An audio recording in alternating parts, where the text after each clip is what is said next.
गरिदिनु हुन अनुरोध गर्दछु। Is your future? मेरको भविष्य नै तपाईको भविष्य। धन्यवाद कार्यक्रम सञ्चालक ज्यू र आज यस सभाका सभा अध्यक्ष ज्यू, प्रमुख अतिथि ज्यू, विशिष्ट अतिथि ज्यू र यहाँ उपस्थित सम्पूर्ण अभिभावक र विद्यार्थीज्यूहरू नमस्कार भन्न चाहन्छु म माइला घरको तर्फबाट।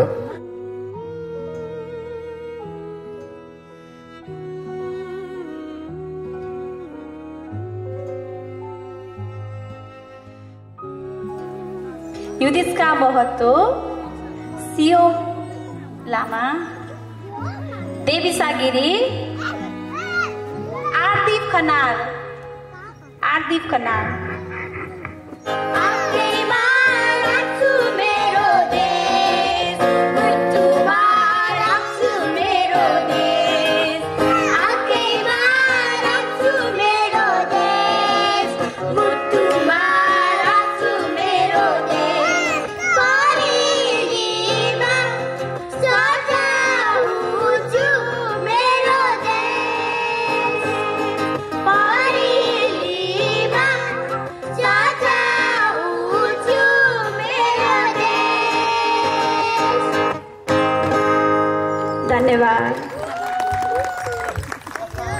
ज्यू, आजको यस प्रोग्रामको सभा अध्यक्ष वर्षापुरीज्यू, विशिष्ट अतिथिज्यूहरू र सम्पूर्ण प्यारेन्ट्स र सम्पूर्ण भाइ बहिनीहरूलाई एकमुष्ट नमस्ते गर्न चाहे। स्वीकार्नुहोस् न, नमस्कार। धेरै कुरा बोल्नुभन्दा पनि हामीले त्यहाँ माथि लेखेकै छौँ, their future is your future भनेर, होइन? उहाँहरूको भविष्य नै हाम्रो भविष्य हो। बच्चाहरूको अहिले हामी नेपालमा के छ भन्दाखेरि अर्काले जे गरे त्यही गर्ने, नयाँ चिज नसोच्ने, नयाँ काम गर्न हामीलाई अलिकति डर लाग्ने। त्यो कारणले गर्दाखेरि हाम्रो एजुकेसनमा पनि, पढाइमा पनि हामीले नयाँ सोचेर नयाँ स्टेप चाल्नुपर्छ भन्ने कुरा हामीलाई अलिकति डर लाग्छ। लाउन कतै बिग्रिने हो कि भन्ने डर। त्यसले गर्दाखेरि जति तपाईँहरूले अहिले नयाँ सोच भएर नयाँ चाहिँ परिवर्तन गर्नुपर्छ, पढाइमा पनि नेपालमा अब परिवर्तन गर्नुपर्छ है भन्ने सोचेर त प्यारेन्ट्सहरूले कन्भिन्स भएर सपना स्कुलमा जुन बच्चा लिएर आएर तपाईँहरूले यो स्कुलको एउटा चाहिँ स्कुललाई अगाडि बढाउनलाई हजुरले सपोर्ट गर्नुभएको छ। त्यसले गर्दाखेरि म विशेष त प्यारेन्ट्सहरूलाई विशेष धन्यवाद दिन चाहन्छु।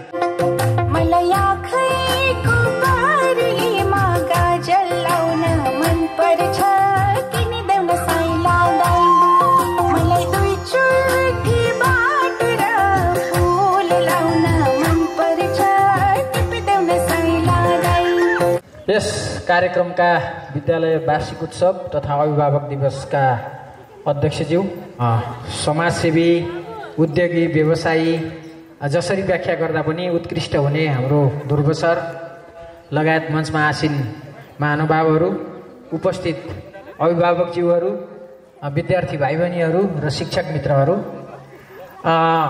सपना स्कुल वास्तवमा अलि फरक किसिमको सपना देखेको कारणले विद्यालयको नाम पनि सपना सिर्जना भएको हुनसक्छ। यो चाहिँ हाम्रो ध्रुव सरको विशेष योगदान छ यसमा।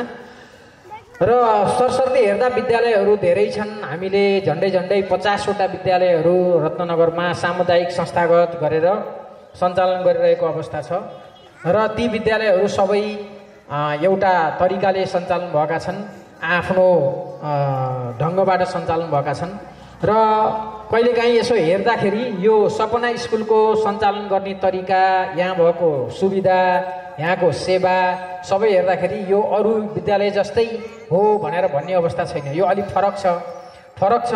के मानेमा फरक छ भन्दा विद्यार्थीहरू बालबालिकाहरूको लागि जुन किसिमको यहाँ वातावरण चाहिने हो, कक्षा कोठा, त्यहाँ हुनुपर्ने सामग्रीहरू, बाह्य वातावरण अनि यसको चाहिने शान्त वातावरण जस्ता विविध कुराहरू यो विद्यालयमा चाहिने मौजुदा छन्।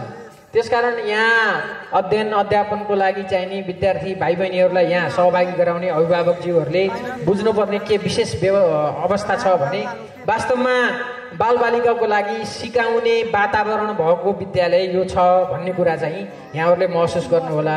कतिपय अभिभावकहरूको सोचाइ के हुन्छ भने होइन यो विद्यालयमा त खासै के छ र भन्नाले पठन पाठनको तरिका अलि फरक भएको नबुझेको अवस्थामा त्यस्तो पनि सोचाइ आउन सक्छ। तर वास्तवमा बालबालिकालाई अनुभवबाट सिकाउने, बालबालिकालाई यो खेल्दा खेल्दै सिकाउने, बालबालिकालाई व्यवहारहरू गर्दा गर्दै सिकाउने जस्ता गतिविधिहरू सञ्चालन गर्नको लागि यो विद्यालयले त्यो विधि, त्यो प्रक्रिया अवलम्बन गरिरहेको छ।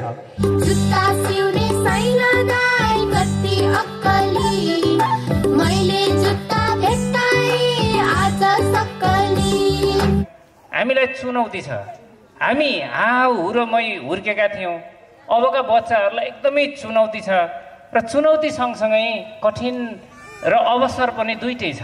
असाध्यै ठुलो अवसरबाट अबका बच्चाहरूलाई जाने आधार पनि छ।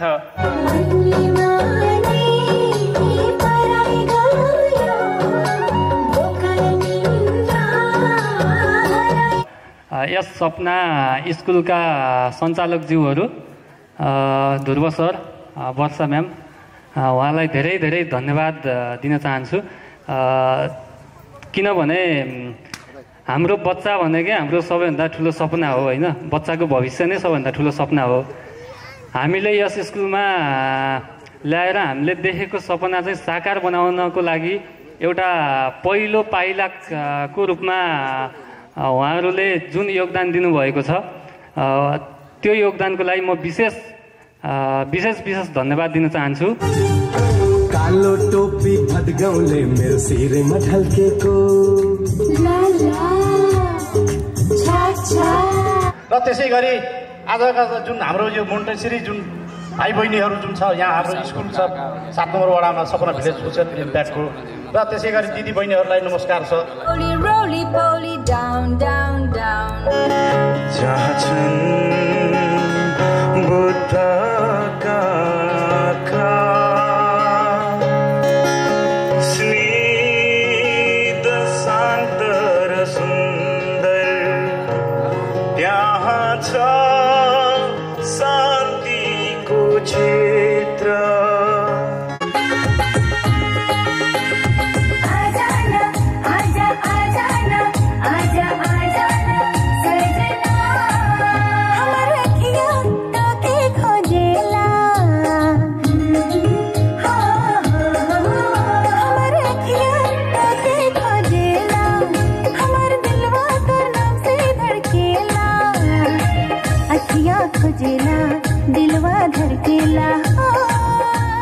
सपना स्कुल केवल शिक्षा दिने मात्र होइन, बालबालिकाहरूलाई अनुशासन, आत्मविश्वास र सृजनशील सोच विकास गर्न प्रेरित गर्ने थलो पनि हो।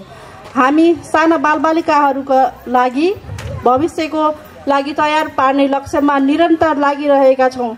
सबैलाई एकमुष्ट धन्यवाद दिँदै सपना स्कुल र विद्यार्थीहरूको उज्जवल भविष्यको कामना सहित आजको यस औपचारिक कार्यक्रम समाप्त भएको घोषणा गर्दछु।